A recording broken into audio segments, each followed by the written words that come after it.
알았습니다. 피고인하고 윤석열 대통령, 그러니까 행안부 장관님하고 네. 윤석열 대통령하고 나눈 대화도 듣지 못했나요? 못했습니다. 시황입니다. 그 대적견실로 나온 이후에는 피고인이 지금 행안부 장관님을 피고인이라고 합니다. 피고인이 다른 국무위원들한테 뭐라고 말하시던가요? 현재 검찰 특검에서 다 진술을 했습니다만 저 이상민 장관님이 특별히 그 이후에 그 시간 동안에 말씀하신 걸 제가 기억하는 게 별로 기억이 안 없습니다. 납니다. 알겠습니다. 11항입니다. 그 대통령실 CCTV 영상에 의하면 그 이후에 21시 59분에 최상목 기재부 장관님께서 대적견실로 들어온 것으로 확인이 돼요. 네. 증인하고 최상목 장관님하고는 어떤 대화를 나누셨나요? 그 들어오자마자 제 옆에 앉으셨거든요. 그래서 뭐 어떻게 된 겁니까? 그래서 제가 이 비상계엄을 선포하신다고 그래서 지금 난리입니다. 그랬더니 그 자리에서 바로 그 말이 되냐 안 됩니다. 그러면서 뭐 하셨냐 그러면서 총리님하고 이상문 장관님한테 강하게 어필하는 걸 제가 들었습니다. 12항입니다. 그 최상목 그 이후에 최상목 장관님이 대적견실에 온 이후에 그 상황 중에 피고인한테 최상목 장관님이 너는 원래 예스맨이니까 노라고 못했겠지라고 말하는 모습을 증인 본 사실이 있는가요? 제가 뭐 말이 좀 과하다고 표현이 과하다고 생각해서 기억하고 있습니다. 그 워딩을 들었기 때문에 증인이 생각하시기로는 그 워딩이 좀 과하다라고 생각을 하셨다는 것인가요? 네, 아마 저기 뭐 가까운 사이라서 평소에도 말을 놓고 지내는 사이인데라는 건 알고 있었습니다. 누구와 누구가요? 최상목 장관하고 우리 이상민 장관님하고. 그래서 편하게 원래 네. 편한 관계여서 저 정도 말 정도는 할 수 있겠구나라고 증인도 이해를 하셨다는 그래도 약간 말씀이시죠? 과하다고 생각했습니다. 그럼에도 불구하고 과한 표현이다라고 속으로 생각하셨다는 말씀이시죠? 네. 13항입니다. 그 최상목 장관님이 그렇게 말하니까 피고인께서는 뭐라고 반응하시던가요? 제가 뭐 그냥 좀 민망한 표정을 지으셨던 것으로 제가 기억하고 무슨 말씀하시는지 정확히 기억하지 못합니다. 자, 그러면 워딩을 보면 너는 원래 예스맨이니까 노라고 못했겠지. 요걸 듣고 이제 맥락상 윤석열 대통령이 뭐라고 뭐 지시한 거에 대해서 지시 또는 윤석열 대통령의 의견에 대해서 피고인께서 예스를 하고 반대를 못했을 거다라는 게 최상목 장관의 추측이었던 걸지고 그걸 표현한 것으로 보여요. 최상목 장관이 이게 뭐에 대한 예스, 뭐에 대한 노라고 증인께서는 이해하셨습니까? 제가 뭐 판단할 사항은 아니라고 생각합니다. 당시에는 어떻게 판단하셨는지 말씀해 줄 수 있으실까요? 계속 특별한 말씀을 안 하시고 계셨기 때문에 그 제가 검찰 진술 조서에서도 말씀드렸습니다만 상황이 이미 상당히 돌이킬 수 없는 상황이 된 것으로 해서 약간 체념하시는 거 아닌가 싶은 그런 생각을 했다는 거 제가 진술했습니다. 그러니까 최상목 장관님이 보시기에는 윤석열 대통령의 비상계엄 선포 예정 사실에 대해서 피고인이 제대로 반대를 못했다는 표현을 이렇게 하신 것이라고 증인께서는 혹시 당시에 이해하시지 않으셨나요? 뭐 그거에 대한 답변은 제가 보류하겠습니다. 혹시 최상목 그 기재부 장관하고 피고인하고 그 전부터 좀 친한 사이로 알고 계셨어요? 법대 1년 후 선후배 사이로 들었습니다. 네. 그 피고인하고 최상목 기재부 장관은 그날 처음 만난 사이였습니다. 조금 이런 거 모르셨죠? 몰랐습니다. 네. 그 상호 존대하는 사이였던 건 알고 계십니까? 그렇게 당연히 뭐 그날 처음 만났기 때문에 그럴 수밖에 없습니다. 그날 처음 만났다는 게 무슨 말씀이시죠? 그날 그 접견실에서 네. 그 대면 국무위원이 돼서 국무위원이 되고 아니에요. 그날 처음 만나셨어요. 국무위원이 되고 나서예요. 국무위원이 되고 나서는 처음 만났다고 합니다. 그래서 서로 존칭을 쓰고 개인적으로 따로 만난 적은 없었다고 합니다. 근데 하여간 제가 그래서 그 물어봤더니 글쎄 저는 뭐 두 분과의 관계를 제가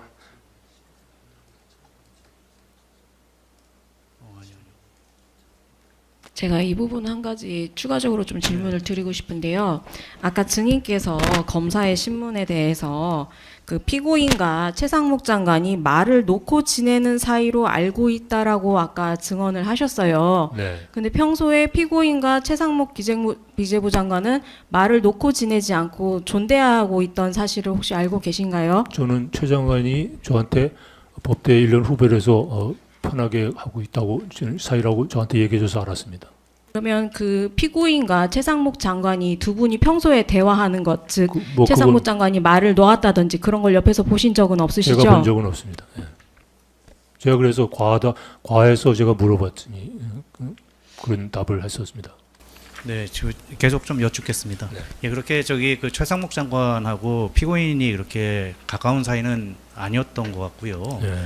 예, 그 점은 좀 말씀을 좀 드리겠습니다. 그리고 경제부처와 사회부처가 네. 서로 보고 라인이 다르고 대통령 보고 라인이 다르고 국회에서도 따로 질의응답을 하고 있다는 사실 알고 계시죠? 예. 예, 그래서 서로 좀 뭐 만나거나 이야기를 나누거나 친분을 나누거나 그럴 지금 업무적으로도 그럴 사이는 아니라는 것 정도는 이해를 하고 계시는 거죠? 네, 저는 뭐 하여간 제가 의아스러워서 물어봤기 때문에 제가 두 분 관계를 뭐 이렇게 저렇게 말씀드릴 입장이 있지 않습니다. 예, 저기 지금 장관님께서 그래서 기억을 한 번만 좀 더 되새겨 주시면 좋겠는데요. 그 네. 예스맨이라고 하는 그 말씀을 언제 들으신 건지 아니면 언제요? 본인이 그 직접 들으신 건지 그거 좀 한 번부터 말씀해 주시겠어요? 어떤 걸? 그러니까 그때 이제 조사를 받으시면서 뭐라고 했는지 제가 좀 읽어드리면은 이 장관이라고 했는지 너는 이라고 했는지 모르겠는데 너는 원래 예스맨이니까 노라고 못했겠지라고 하는 그런 말입니다. 그런 진술을 하셨거든요. 네, 그 하여간 제가 들은 대로 기억나는 대로 말씀. 예, 그건 누구한테 들었다고 지금 아니 기억을 제가 그래서 나중에 직접 들으신 걸로 기억을 하시는 건가요? 제가 들었고 나중에 사정이자에서 아니 어떻게 그래 말 놓고 지내는 사이냐 했더니 법대 1년 후배를 해서 그렇게 편하게 지낸다고 그렇게 얘기를 예, 했습니다. 그거 저한테. 조금 예. 혹시 그 전제를 조금 완전히 잘못 알고 계셨던 것 같아서요. 네, 그거 말씀을 드리고 또 한 가지는 요거는 그냥 제시하지 않겠습니다. 그 김영호 진술조서 증거기록 11권 7185쪽에 보면은 김영호 장관도 그런 말을 들은 적은 없고 지금 예스맨이라고 하는 취지에 예. 다음에 조기용 장관도 그런 말을 들은 적이 없다. 증거기록 19권 13819쪽이고요. 오영주 장관도 그런 말을 들은 적이 없다. 그건- 그 주변에 있던 사람들입니다. 19권 13898쪽입니다. 최상목 기재부 장관도 그런 말을 들은 적이 없다. 이런 얘기를 하는데 예, 그런 말을 한 적이 없다 이렇게 말씀하셨어요. 혹시 아니 이게 나중에 이런 얘기 어디서 도대체 이게 기억에 남아 계신지 그걸 잘 모르겠네요. 그 나중에 그런 취지로 했다고 얘기한 거로 제가 듣고 있습니다. 정확한 워딩은 기억 안 나지만. 실장 한 가지만 더 여쭤보겠습니다. 그 말씀하시는 중언하시는 과정에서 이제 비상계엄 선포 직후에 대통령께 좀 실망스러운 좀 그런 마음이었다라는 말씀을 좀 하셔가지고 권력에서 혹시 어떤 것 때문에 좀 실망스러웠다는 것이 여쭤봐도 괜찮겠습니까?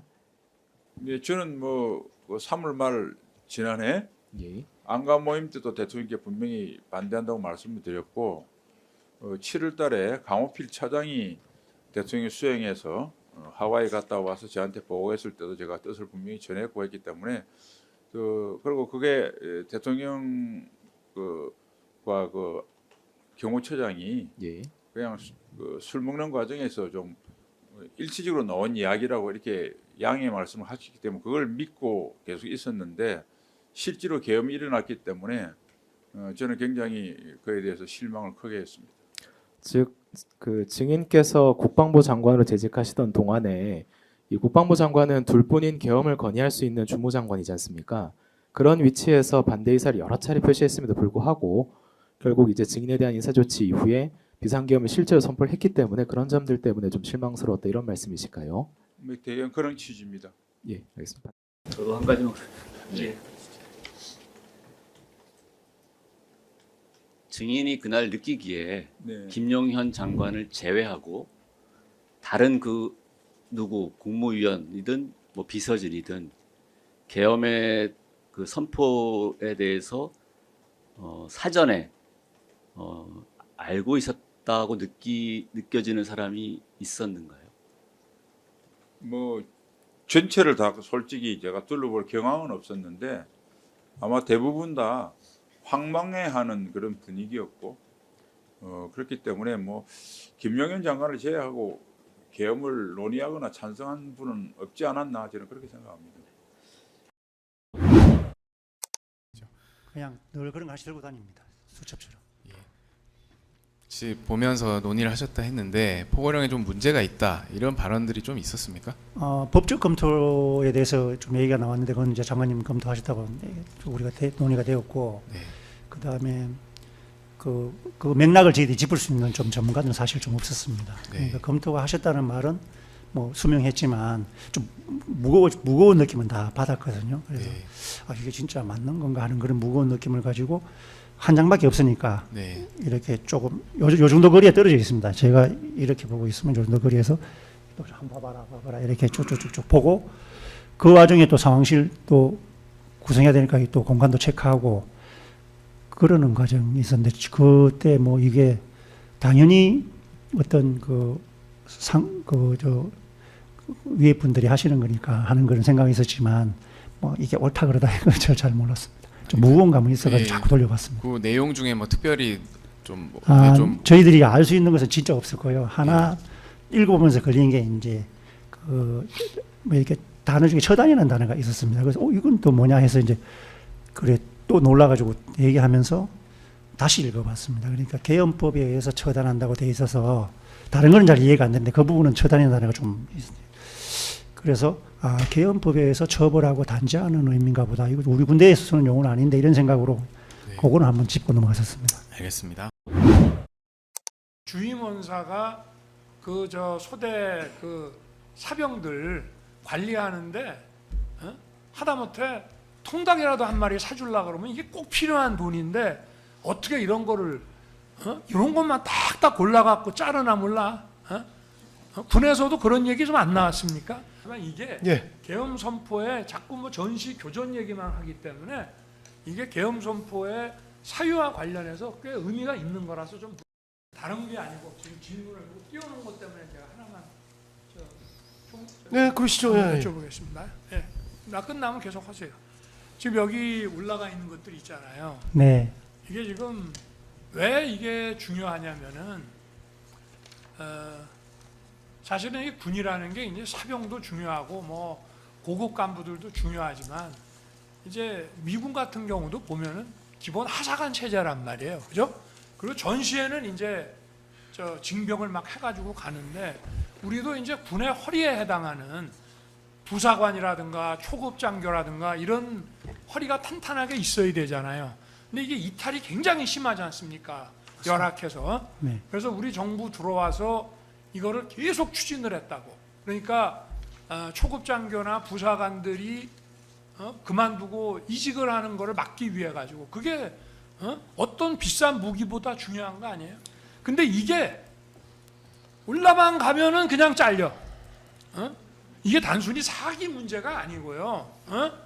우리 국방력을 어떤 인력 차원에서 유지하고 강화하는데 이게 핵심적인 예산이라고. 여기 보면은 뭐 여기 급식 단가 이런 것도 있지만 작전훈련 간부급식비에 뭐 이사, 군관사, 입주청원, 장교 단기복무 장려금, 부사관 장려금, 학군 후보생, 그러니까 학군 후보생 그냥 막 나가잖아요. 이 사람들 조금 더 근무시키게 하기 위해서 사병들이 내가 일선 부대를 가면 뭐라 그러냐면 우리 소대장님 처우 좀 잘해 주십시오. 우리 소대장님들이 사기가 죽어가지고 근무 안 하려고 그럽니다. 라고 그 밑에 있는 사병들이 얘기를 한다고. 여기와 관련된 예산들을 지금 계속 국회에다 보내고 있는데 이게 국방력의 어떤 인력 차원에서 핵심적인 거니까 그냥 잘라버려요. 그런 차원에서 이걸 좀 보지 않았습니까? 육군에서도 단순한 사기 문제가 아니라 우리 안보와 국방력의 핵심적인 문제로 인식하지 않았습니까? 당연히 그렇게 인식했고 네. 획득은 작전이다. 군에 오면 평생이 보장돼야 된다. 이런 모토를 가지고 획득을 위해서 엄청나게 노력을 했고 그때 많은 또 이렇게 격려도 계셔가지고 좀 많이 올라간 상황에서 잘려가지고 사기가 뚝 떨어졌던. 아니 그래서 본인도 전방에 우리 부사관이나 초급 장교들 그 관사 있죠. 나도 가서 봤지만 안보실장이 어디 뭐 딴 데 간다 그래서 그러지 말고 헬기 타고 전방 관사들을 가서 이 관사 40년씩 막 돼갖고 녹물 나오는 거를 보고 이런 거 좀 다 수리하고 말이야. 이사비 이런 거 제대로 하라고 그러는데 거기 관련된 예산이 올라가면 잘려요. 그럼 그 전방에 가족들하고 가서 장기 근무하는 부사관들 그 살고 싶겠습니까? 예. 어떻게 생각합니까? 맞습니다. 그때 당시에 그게 큰 이슈가 되었고 또 대통령께서 직접 현장에 오셔가지고 군인들하고 초빙해서 그런 대화를 하시고 지금하고 거의 유사한 말씀도 하셨고. 근데 부사관 그 예. 부인들하고 내 식사도 하면서 예. 다 들어봤거든. 네. 그리고 또 그 어린 아이들 키우는 학부모 거기 있는 네. 주부들도 모셔가지고 대화를 하시면서 저 부분에서 굉장히 열정을 가지고 하셔서 저희들은 굉장히 그때 사기가 많이 올라갔었습니다. 여기 주임원사 활동비 이런 것도요. 주임원사가 그 저 소대 그 사병들 관리하는데 하다못해 통닭이라도 한 마리 사주려고 그러면 이게 꼭 필요한 돈인데 어떻게 이런 거를 이런 것만 딱딱 골라갖고 자르나 몰라? 군에서도 그런 얘기 좀 안 나왔습니까? 내가 이거 몇 번 얘기를 했거든. 몇 년을? 계속하십시오. 예. 지금부터는 약간 이제 네, 마지막 제가 지금 질문. 안 잘랐던 이유는 아까 이게 저 주신 분 때 이런 부분을 막 또 물어봐가지고 일단 말씀하실 기회를 드리긴 한 건데 이제부터는 좀 목격하거나 좀 들은 거 위주로 하시죠. 주신 분상 관련된 걸로. 장관님 죄송하지만 이게 예. 계엄 선포에 자꾸 뭐 전시 교전 얘기만 하기 때문에 이게 계엄 선포의 사유와 관련해서 꽤 의미가 있는 거라서 좀 물어봤습니다. 그래서 뭐 말씀하시게 다 네. 했습니다. 뭐 저 못하시게 한 건 없습니다. 근데 이제서부터는 방향을 좀 이제 좀 쟁점 위주로 좀 저 물어보시죠. 네.